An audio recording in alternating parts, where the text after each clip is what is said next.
Now what we're going to look at is using some operations with power series that will give us other strategies for creating a power series, because clearly not every function is going to be set up in a way that you can use that geometric sum formula.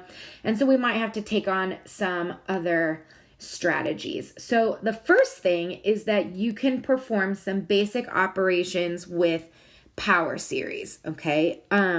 So we're going to define f of x and g of x as these two different series that take the form of a power series, which is similar to that geometric series, okay?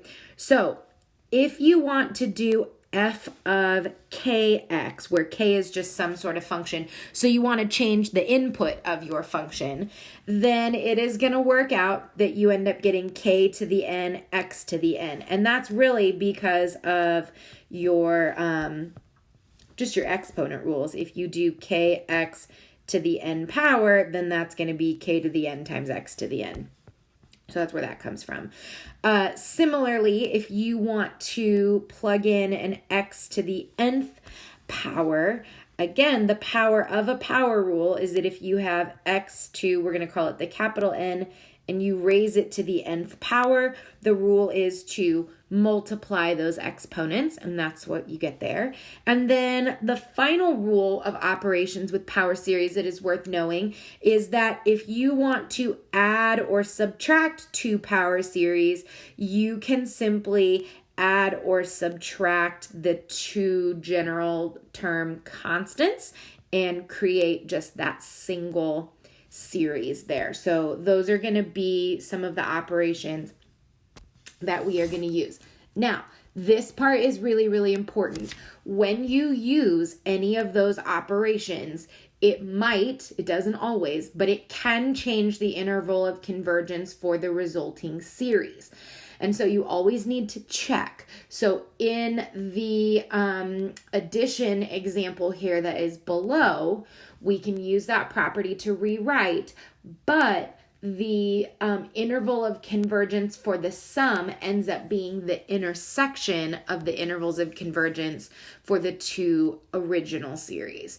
So the easiest way to check is to just use your ratio test and figure out what you need to do there. So we're going to look at a few different examples, ones where you may not always have thought to do this, but I'm going to kind of show you some different strategies that you can use here. So on this first example, we want to find a power series for f of x that's defined as 3x minus 1 over x squared minus 1, and we want it to be centered at 0. The fact that that has a squared in it pretty much takes that geometric sum series off the table. But if I could break that into pieces where I could use the geometric sum, that would be helpful. So my brain is kind of thinking, I would like to get that broken down into linear factors in the denominator, and that is my clue that I want to circle back to using partial fractions to see if I can set this up a little bit differently. So here's how we'll set that up. We want to factor the denominator, and then we know that we want to separate that fraction into its separate uncommon denominators, and now we need to find the values of a and b. So remember, what we do is we multiply everything through by the LCM. So that cancels out our denominators. And now we're just going to choose some convenient values for x. So I might start by choosing to let x equals 1. That's going to be convenient because that will cancel out my a term. So when I plug in 1, I get 3 times 1 minus 1, which is going to be 2, equals b times 1 plus 1, which is 2. Divide by 2 on both sides, and you can see that b equals 1. Using a similar strategy, we're going to go through, and you can find that a is going to equal 2. And so from that information and finding that, we now know this. And now we can see that each of these pieces is set up pretty well for us to go ahead and use our geometric series rule. This would be the same as 2 over, whoops, wrong order. It would be 1 minus negative x. So there's your a over 1 minus r. And then this one is already kind of set up. If I multiply the top and the bottom by -1, we get -1 over 1 minus x, which is the order that we want. And so now that we can see for this first one, a is 2 and r is negative x. And here a is -1 and r is x. That will allow us to set these up using series. So what we now know is that 3x minus 1 over x squared minus 1 is going to be equal to the sum from 0 to infinity of 2 times negative x to the n plus the sum from 0 to infinity of -1 times x to the nth power. Now, let's tidy this up before we go any further. So I have the sum from n equals 0 to infinity of, let's pull the alternating factor out, 2 times x to the n, okay? And then we also have here, notice that this is not an alternating factor, that's just a constant. So every single term is going to have that in common, so we can factor it out, which actually makes this minus the sum from 0 to infinity of x to the n. And so what that allows us to do is it allows us to use that property number 3 from up above with our operations on power series to now write this out as a power series. So we have the sum from n equals 0 to infinity. We take the coefficients and we subtract them. So the coefficient of the first is 2 times -1 to the nth power. So I'm going to write it this way. 2 times -1 to the nth power. And the coefficient of the second one is 1, so we just have -1. And that is all times x to the nth power. And so that is the general form of our power series. So we're done with that there. And the convergence rule here would be absolute value of x has to be less than 1, because that's the r term. Now, if we go ahead and list out some of the general terms here, we get 1 minus 3x plus x squared minus 3x cubed plus x to the 4th plus ... Our general term is just what we have already. We can't really rewrite that in another way. So it's going to be 2 times -1 to the n minus 1 times x to the n plus ... And there is our power series. So partial fractions is a great strategy that you can use when you maybe haven't been given those operations outright and you need to go back in to separate them out, okay? Now, the next two examples that we are going to look at rely on some of our information about integration and antiderivative properties. So let's look at that. So for number 4, we want to find a power series for f of x equals the natural log of x centered at 1. So obviously here, this is going to be a case where there's no way that I can use the sum formula to write that out. There's nothing that we can do with that there. Now, we've looked at Taylor polynomials, and so this is kind of a different strategy that you can use to do that. We haven't been told that we're doing Taylor, but that's really what a power series does. So that would be one strategy, but this is a great one to illustrate how to use integration because this is a pretty simple one. So here is what we do know. We know that the natural log of x is what we get when we take the antiderivative of 1 over x dx. Okay. But we do, when you take that antiderivative, if I just said, what's the antiderivative of 1 over x dx, you would get a plus c in there. Typically, it would be on this side because natural log of x is the answer plus c. But I want it on the other side because we're trying to define the natural log of x. Now, the reason why it doesn't have to be minus is because c is just some arbitrary constant. If you put minus c, that's fine. It's just, you're going to solve for it, and you'll end up getting the same equation when all is said and done. But it really doesn't matter which side you put the plus c on.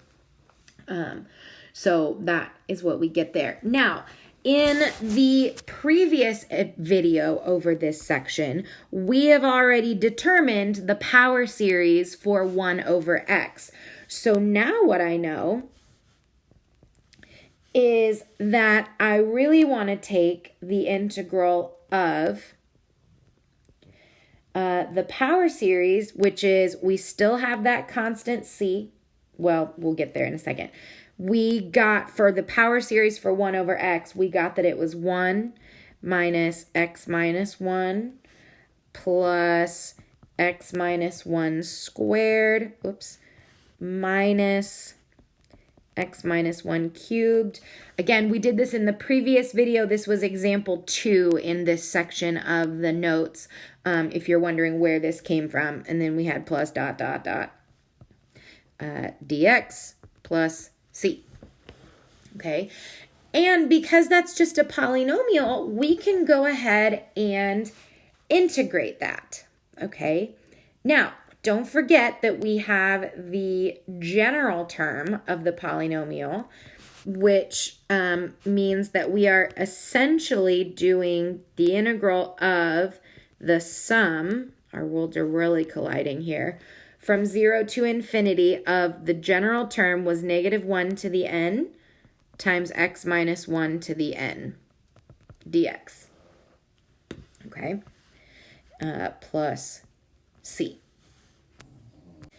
This is going to be equal to, I'm going to move the c to the front just for clarity in what we're writing. So we have c plus all of these terms. Every single one of these, the rule is going to be the same to take the integral, right? We're just going to use the power rule with some u substitution. For example, here, u would be x minus 1, which makes du equal to dx. So this one is pretty simple, u substitution. So the rule would be add 1 to the exponent, divide by the new exponent. So the 2 is going to increase by 1, and then we're going to divide by 2 plus 1. And that's how it's going to work every single time. So we can see that our integral is going to come out for every single term to be the sum, because we want to write every single term. This is the quick way to do it. The negative 1 to the n is just going to be a constant multiplier for every term, so it's not going to change. But we have that x minus 1 term, and using the power rule, n plus 1 is the new exponent, and then we divide by that, n plus 1, and so that's what we get. Now, remember what we're finding. This all together is the power rule for the natural log of x.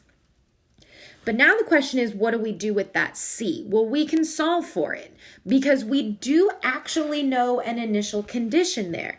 Remember that we want this to be centered at 1. The very definition of choosing the center is that means when c is equal to 1, the sum of the series is going to be equal to 0. That's what the center is defined to represent. Okay, and this is lowercase c for center. That's a little c right there. That's like old school little kids handwriting. But that's your center there is 1. That makes the sum equal to 0. So we can use that information to solve for C, which means let's let x equal 1. We know that when we let x equal 1, because it is the center, the sum has to be equal to 0. So we can use that as an initial condition to go ahead and solve for C. So we know that the natural log of 1 is equal to C plus 0, which is what the series will come out to be. The natural log of 1 is also 0. So that means C is 0, which means in essence we can just get rid of it. So what we can gather from that is our final answer is that the power series for the natural log of x is the sum from n equals 0 to infinity of negative 1 to the n times x minus 1 to the n plus 1 power over n plus 1, which comes out to be x minus 1 minus x minus 1 squared over 2 plus x minus 1 cubed over 3 minus ... And you can keep going on and on there. Now, again, we've seen that before when we set up our Taylor polynomial, but coming up with this general series term is a little bit harder to try and come up with the general term just from looking at a pattern. So this is a more algebraic way that you can get straight to that that general term there. And I think this is a little bit faster way to think about it personally than looking at all those derivatives and trying to find a pattern. Okay, so we can look at one final example. I'm going to get you started and then I'll ask you to pause this one and try to work this through yourself. We're going to attack this one in a really similar way. I don't know what to do with arctangent. There's no way for me to rewrite that using a geometric sum, obviously. However, the antiderivative rule that gets us to arctangent is really nice for us to be able to integrate. So I'm going to set this up, highlighter, based on the fact that the arctangent of x is equal to the integral of 1 over 1 plus x squared dx. And then don't forget your plus c. That's really important. And again, I know technically it belongs on this side, but we just need that constant on either side of the equation. It's kind of like how when you solve differential equations, you only put a plus c on one side because that constant value can suffice for the entire problem. Doesn't matter where it goes. And so now the hint would be to use this and get it rewritten in that 1 minus r form. Hint, hint, your r is going to have a squared term in it, which is just fine. So go ahead and pause the video and see if you can finish this one out. Here's a pit stop for you. This is the way that this series is going to work out. We just need to do that trick with a double negative there, and that helps you see that a is equal to 1 and r is equal to negative x squared. Oh, I guess I don't need this n on here yet because I haven't put it in my series. So that's what we get. But when you plug that all in, because of the way that you can rewrite this, when you do x squared to the nth power, you end up just multiplying the 2 and the n. So that's the series that we should be ending up with. So now we're going to set up our integral to be the integral of the sum from n equals 0 to infinity of negative 1 to the n times x to the 2n dx. Don't forget your plus c. And so if you haven't finished it yet, go ahead and pause and see if you can finish it the rest of the way. Otherwise, let's check your work right now. This is what you should get for your series after you do your integration. Now we need to use the center as our initial condition to go ahead and figure out what that value of C needs to be. And this one happens to also come out to where the value of C is 0. While that is very, very common that it comes out to 0, it may not always be the case. So do make sure that you check. Don't just assume that it's going to come out to 0 every single time. And so now with that information, we know that C is really just going to be 0. So we can go ahead and write this out in our general terms. And this is what you should get. You can include the general term there if you want. You can include the absolute value statement of where your interval of convergence needs to be. You'd have to do a little bit more work with the ratio test to figure out exactly what the radius is here. But that is all information that you could get from this. So that's how you can use those operations, and also some of our tricks with integrals to come up with some of the little bit trickier power series.